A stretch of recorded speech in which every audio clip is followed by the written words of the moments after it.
Hey everyone, I'm Angela Williams. Ever wondered what it's like to own a mansion, only to be treated like a servant in it? That's my life. But trust me, things are about to get very interesting.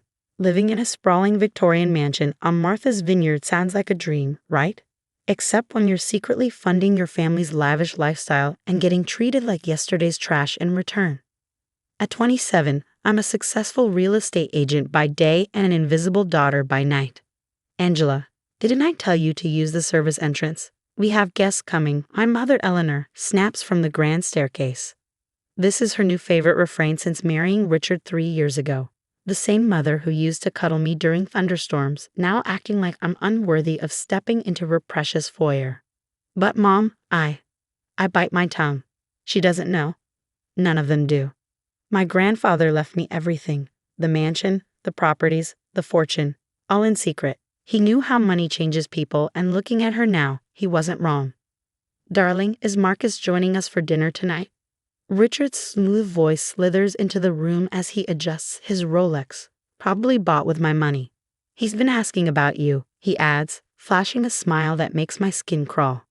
I'm not interested in your business partner, Richard. Watch your tone, young lady, my mother snaps. Behind her, my stepsister Madison smirks from behind her phone. OMG, Angela, she snickers. Not everyone can marry to money like Mom. Some of us have to settle. Her fake sympathy makes me want to scream, if she only knew. Later in the kitchen, Sarah, our housekeeper, who feels more like family than anyone else here, slips me a coffee. Your grandfather would be proud of how you're handling this, honey. But are you sure you want to keep paying for their lifestyle? Just a little longer, Sarah. Everything's about to change. My phone buzzes. It's James, my best friend since 3rd grade. Angela, you won't believe what I found about Richard's business dealings. Tell me over lunch tomorrow. Usual spot. Sure, but your family won't approve of you meeting me at a diner, he jokes.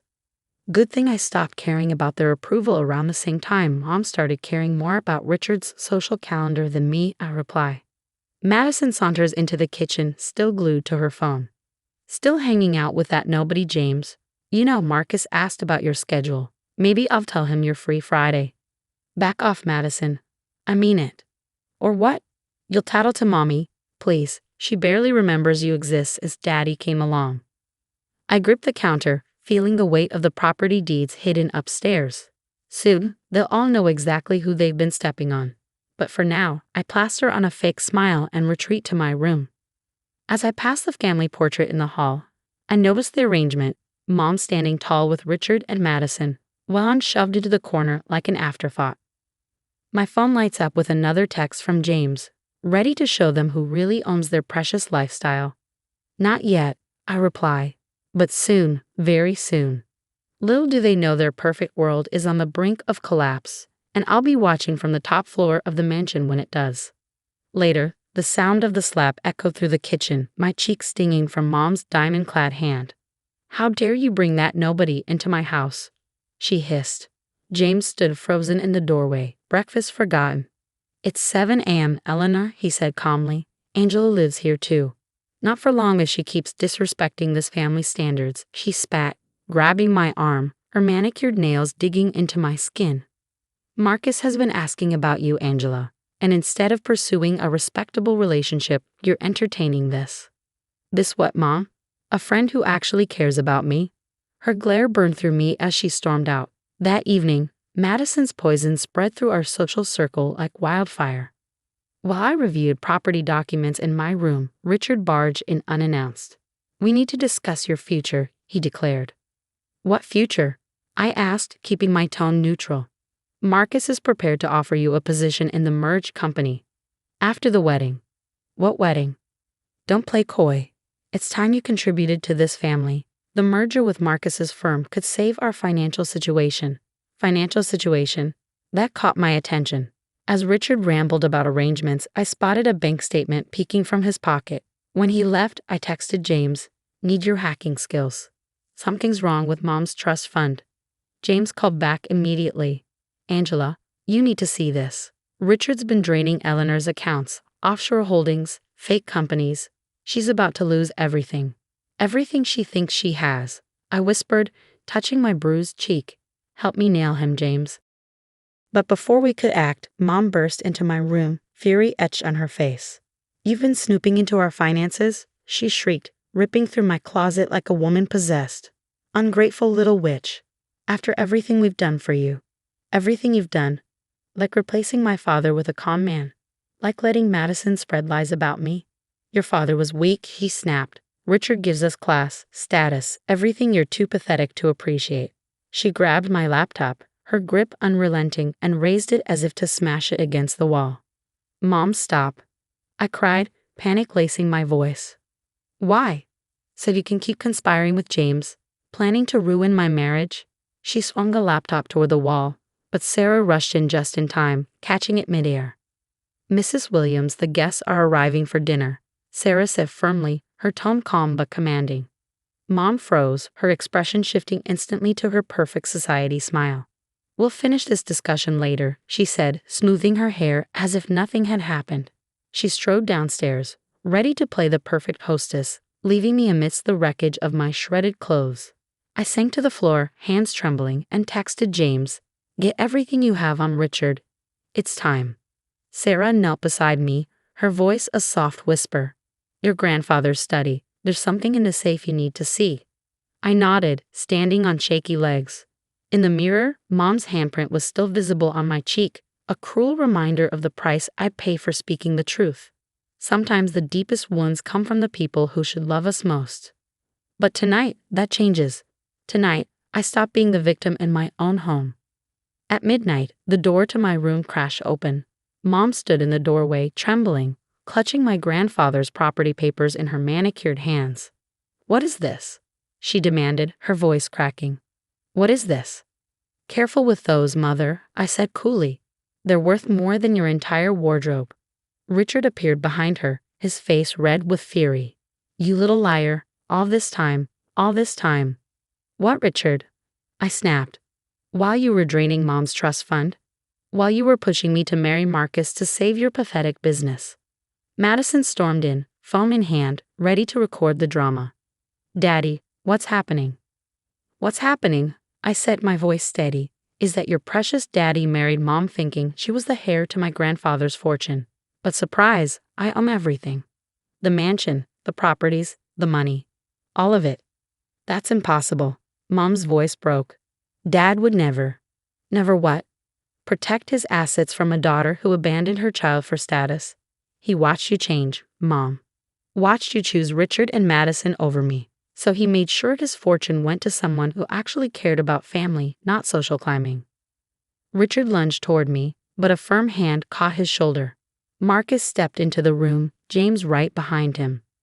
"I wouldn't do that, Richard," Marcus said coldly. "The FBI tends to frown on assaulting people while under investigation for fraud." Madison's phone clattered to the floor. "What investigation?" she whispered. James pulled out his laptop, his expression deadly calm. "Show them, Marcus." "With pleasure," Marcus replied. "You see, Richard, while you were busy trying to force a merger through Angela, you didn't realize I was working with a forensic accounting team. We have everything, the embezzlement, the offshore accounts, even Madison's little sabotage campaign against Angela's real estate firm." Richard's face turned purple with rage. You were working with them," he spat, pointing at me. "No, Richard," I said with icy clarity. "They were working for me. This is my house. Remember?" Mom collapsed into a chair, tears streaming down her face. "Angela, baby, I'm so sorry. I remember when you were little how we used to bake cookies in the kitchen. Remember? We can fix this. Start over. Like you tried to fix my face this morning, or my reputation last week. Save your Oscar performance, Mom. I've watched you choose them over me for 3 years. But I'm your mother," she cried. "No," I said, my voice unwavering. "A mother protects her child. A mother loves unconditionally. You're just another social climber who got played at her own game." Richard made a dash for the door, but security guards were waiting.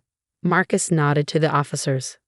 "Mr. Thompson, you're under arrest for financial fraud and embezzlement," one of them said.